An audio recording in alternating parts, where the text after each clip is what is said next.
Hey everyone, Evan Gerstel here with another great discussion with GXC, making enterprise 5G simple. Gentlemen, how are you? Doing well. Doing great. Good to Thank you. see you both. We're going to have a really interesting discussion on real world scenarios for making wireless in the enterprise via 5G simple and demystifying some of the topics around enterprise 5G. But first, let's do some quick introductions here. Hardik, CTO, co-founder at GXC, maybe just introduce yourself briefly. And for those who aren't aware, who is GXC? Yeah, sure. My name is Hardik Jain. I'm one of the co-founder and CTO at GXC based in Austin, Texas. GXC is a small company commercializing enterprise private 5G. We're bringing all the good benefits of cellular to an enterprise networking space. Yeah, super excited. We're going to really dive a little deeper today. And Mark from Salt Lake, I believe. Mark, how are you? Who are you? I am state of Utah. Mark Houtz. I just work in the IT side. I work for the state of Utah. We've been building a private cellular network for several years. Actually started before CBRS became available. We were looking for using some different spectrum options that we had. But we ended up moving over to CBRS and just kind of got my name out of there, started blogging about what I was learning about this, and it kind of took off, and I became invited to this conversation. So Great. Well, we're excited to have you here with some real hands-on, real-world insights into what's happening, because there's a lot of questions that folks have and a lot of confusion about this space, I think. So let's dive right in, Hardik. I mean, let's start with some basics, private cellular 101. Yeah, maybe, how is private 5G different from current available unlicensed spectrum standards? What's different? What's new? What's unique? Yeah, so enterprise cellular is I consider this as the new third stack that enterprise networks that enterprises can use in their network. It's like having your own cellular network and bringing in all the good features of cellular networking, like mobility, like spectral efficiency, so having a much better coverage, enhancing the capabilities on the access point side. Like, for example, in case of Wi-Fi or other unlicensed technologies, you have radios that operate only in one power level. Cellular, you have multiple different types of levels of transmissions that you can do. So like all the way from 200 milliwatts to like 40 watts or even more. And so bring all of these things could benefit, especially areas of enterprise networking which were not addressed before from a connectivity perspective. Right, for example, campuses, outdoor environments, warehouses, shop floors, etc., where connectivity has always been a challenge before, not rightly addressed using other technologies. And so this kind of blends in, complements that, and becomes a part of the tool set. Yeah, it's super exciting. And Mark, tell us about your environment. What's different or unique about it? And why bother with private 5G versus, all the Wi-Fi solutions that are out there? Okay. So we got interested in this in reaching kids at home. I work with the school district in the state of Utah, and the idea of reaching kids at home, we started this before COVID, pre-COVID. We had a network we were trialing to reach kids at home. The idea actually started here in Utah by one of my good buddies, Jason Iyer at Murray School District. And but that's where it started. And then we had a very, very small network, and then COVID hit, and that kind of accelerated the project. we've got multiple districts that are reaching kids in their homes, providing connectivity, that closing that digital divide. Our interests really are reaching that off campus in a lot of ways, but we're very much as well interested in that efficient spectrum usage. Wi-Fi just really does not handle spectrum very cleanly. Private cellular does. I'm very interested also in the scheduling ability. I can guarantee an application that the traffic will arrive. I know when it will arrive, and I can guarantee. Whereas Wi-Fi, it may be a few milliseconds late. It may have to be retransmitted. This technology really provides scheduling and some efficiency with that spectrum that it just kind of knocks it out of the park compared to Wi-Fi. So, and then lastly, the ultra reliability, 5G. If we get into the standalone cores and all that, when we finally get to that level, there's going to be a lot more reduced latency, ultra reliable activity compared to Wi-Fi that you just cannot get when you're sharing spectrum with Wi-Fi. Yeah, sort of best effort at best, right? And Hardik, is this a typical environment use case for private 5G? You must have just a ton of different use cases, environments across the board, different industries. Is this really 5G can fit most environments? Would you say? Indeed. This feels like early days of Wi-Fi, where there could be multitudes of use cases in almost every application, and you could get benefit from this in different environments. The use cases that we are focusing on, or we're getting a lot of progress on, is industrial, manufacturing, warehousing, smart agriculture, mining, oil and gas. It's a mix of outdoor environment, industrial, RF challenging environments, like where typically RF signals have tough time, and so kind of complementary to environments that are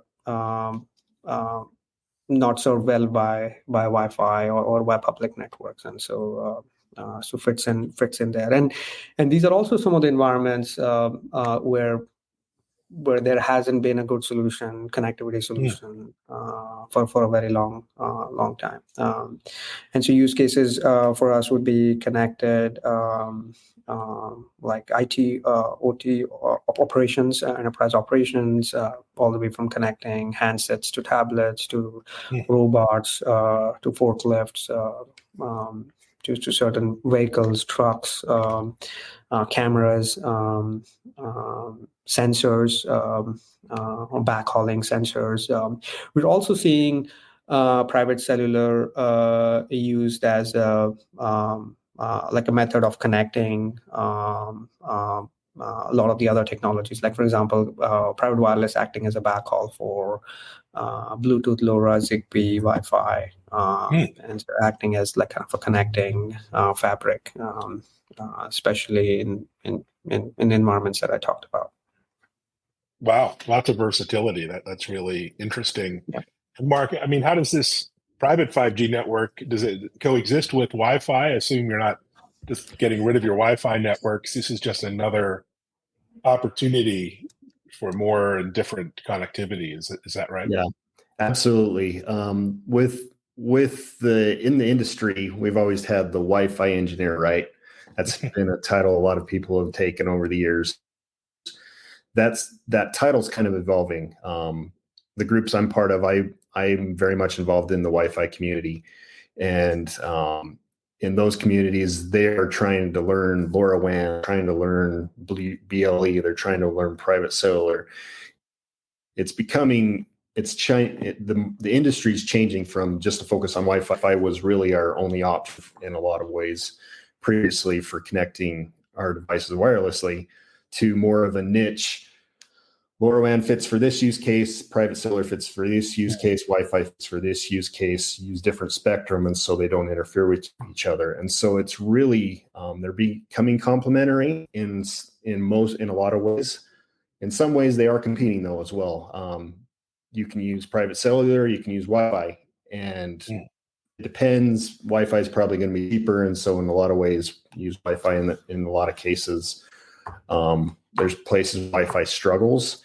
Private cellular excels in those locations, and so particularly in the outdoor use cases, and so it's better to use private cellular in that case. And so you kind of just need to look at the use case, what the need is, and understand the limitations of the technologies and their benefits, and kind of just put them where they work best.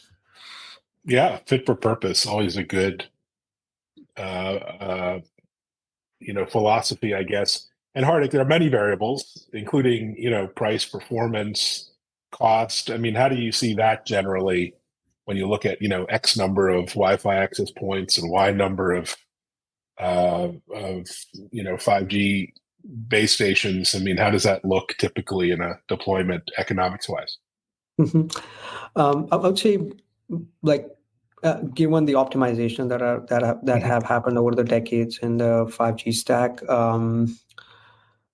for a kind of an indoor use case, the ratio is 4:1.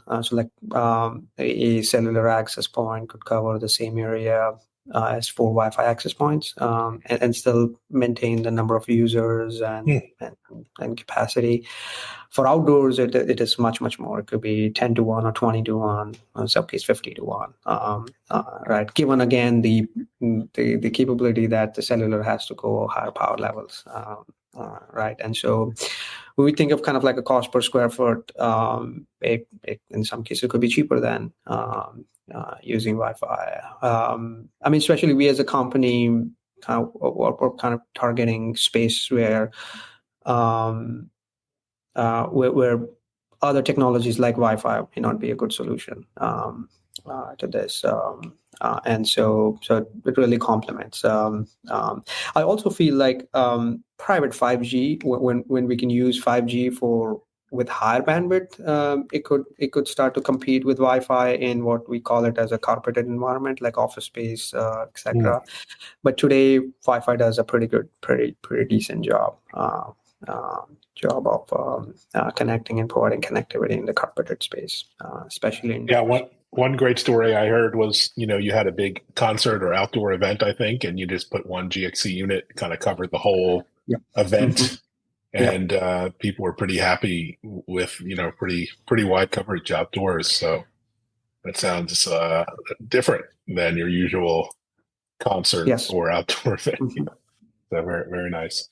Let's talk security a little bit. I mean, early Wi-Fi networks had a lot of security issues. I think it's possible to deploy Wi-Fi in a secure manner, but it seems like there's also a lot of misconfiguration or weak security deployed.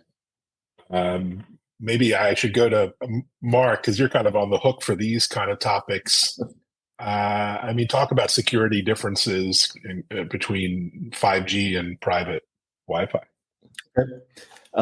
When it comes to security, everybody touts that private 5G is way more secure and all this different things.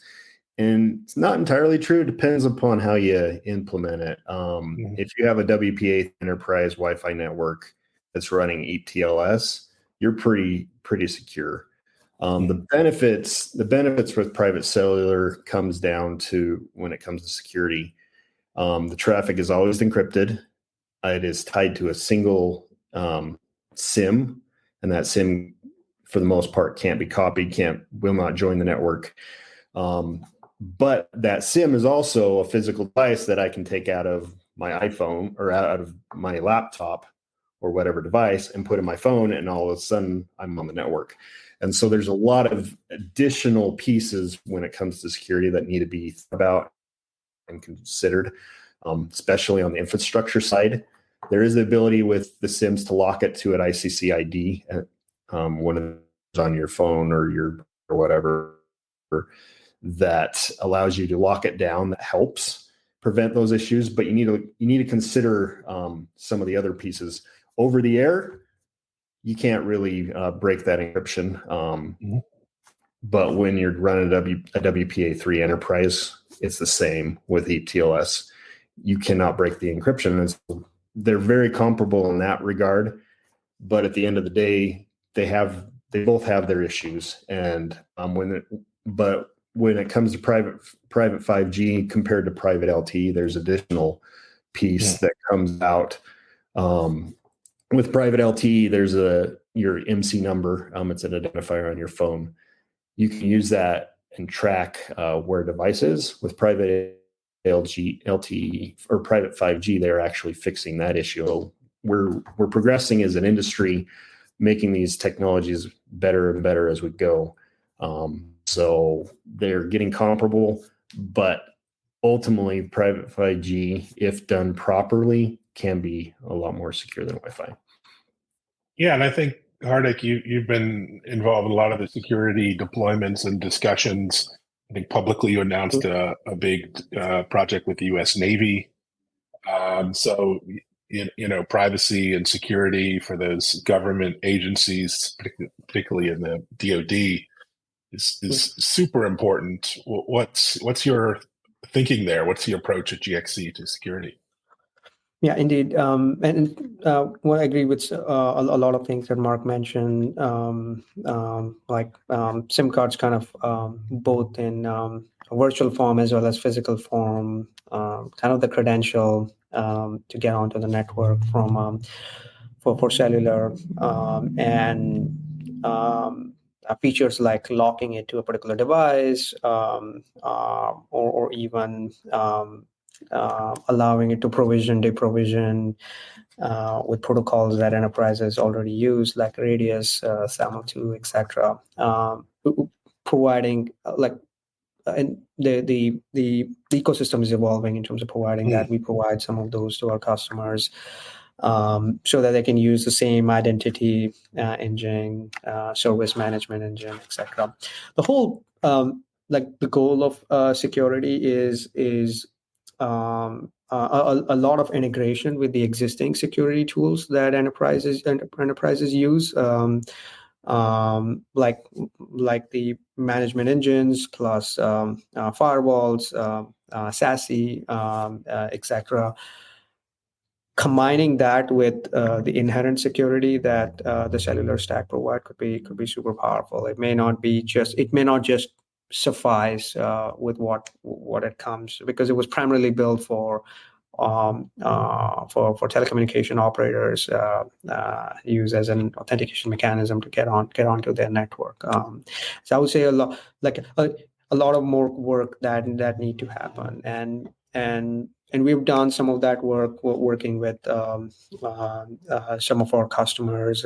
We also participated in DARPA's open source programmable secure 5G program, which is all about kind of security vulnerabilities on the networking stack, as well as helping them find attack vectors, both on the public network as well as private network, understanding vulnerabilities of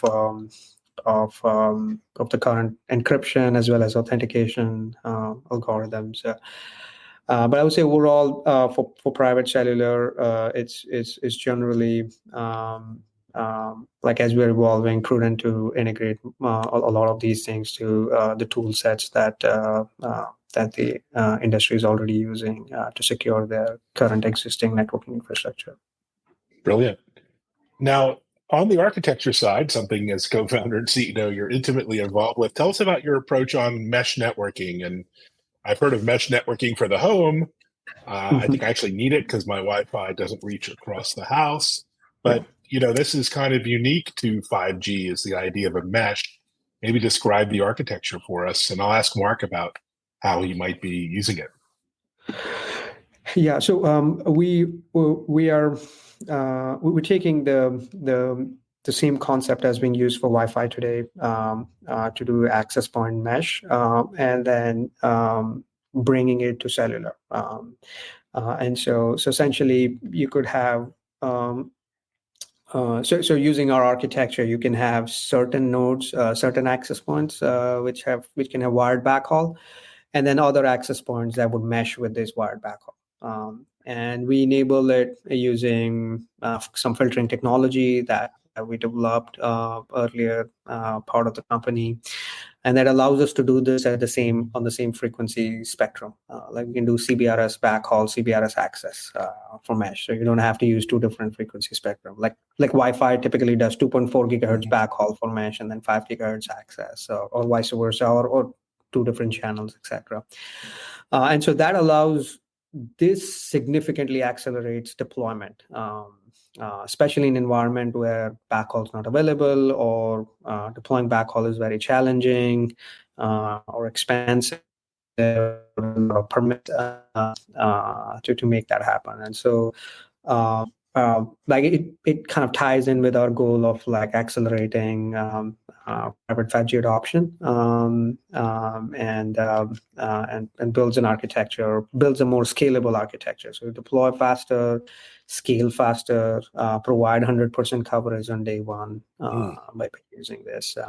We've had use cases for mesh nodes, which could be close to 200 meters, and then you could go as far as a few miles. Like we've had two and a half miles away from the main node, and it really depends on applications to applications on how we want to use that. And having a mesh in the same technology, like doing cellular backhaul, cellular access, allows you to kind of transfer or bring in all the benefits of cellular. Right. So it's not like, there's any suffer, like any penalty on latency or a bandwidth, etc. You just kind of start complementing other technologies that are out there. Fantastic.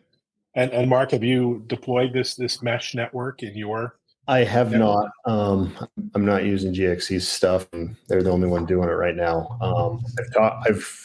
I've thought about specifically doing mesh, and because of the spectrum scheduled, it actually should handle. I haven't seen it in action, but it should handle it a lot better than, say, your Wi-Fi one at home, because your Wi-Fi at home is using the same spectrum, but with how Wi-Fi works, it plays what a lot in the industry call a game, right, where what devices have to choose or when they talk.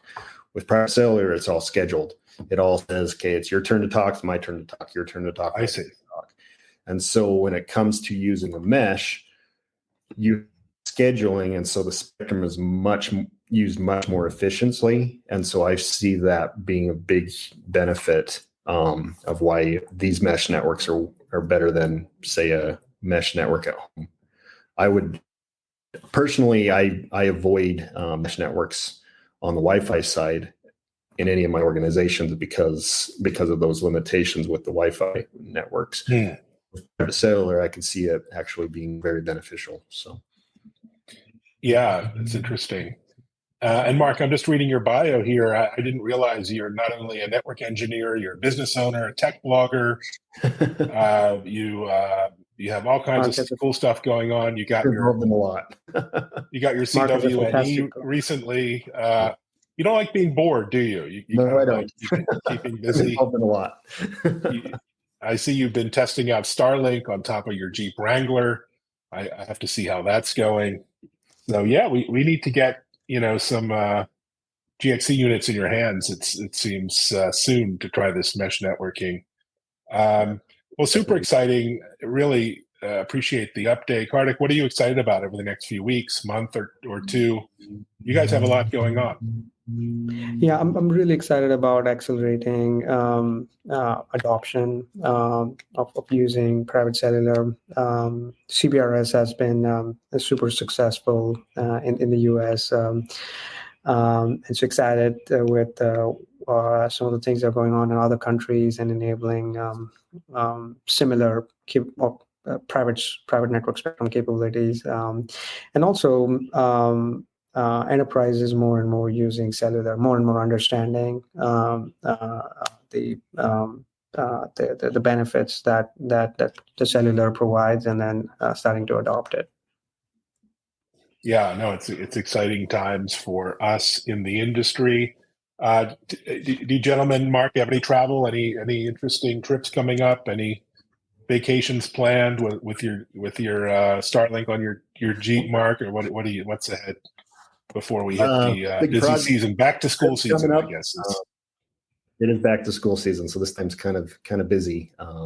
Been playing with a lot of private 5G or LTE at this point. I don't have any 5G stuff yet for myself to play with, but I'm working on presentation for WLPC Prague coming up this fall, and WLPC Mexico and WLPC Phoenix, and lots of speaking opportunities coming up.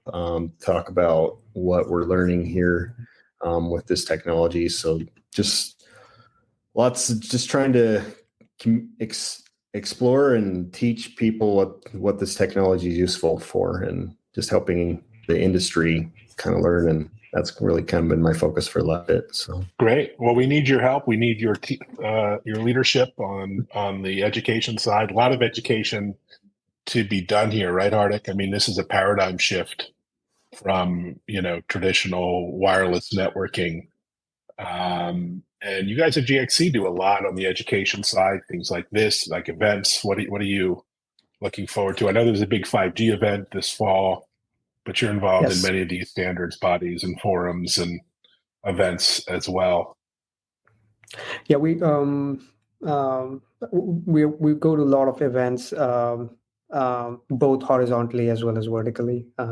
So looking forward to participating in lots of those. Like the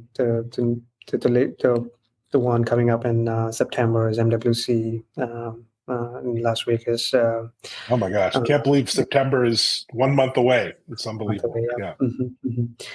And many other events coming. Fantastic. Well, keep up the great work. Thanks so much, gentlemen, for joining and sharing your thought leadership and insights. Much appreciated. And thanks everyone for watching. Feel free to reach out. Thank you. With any questions, comments, jokes, whatever on Twitter, X, we call it now. So take care. Thanks. You too. Thank you. All right. Bye, everyone.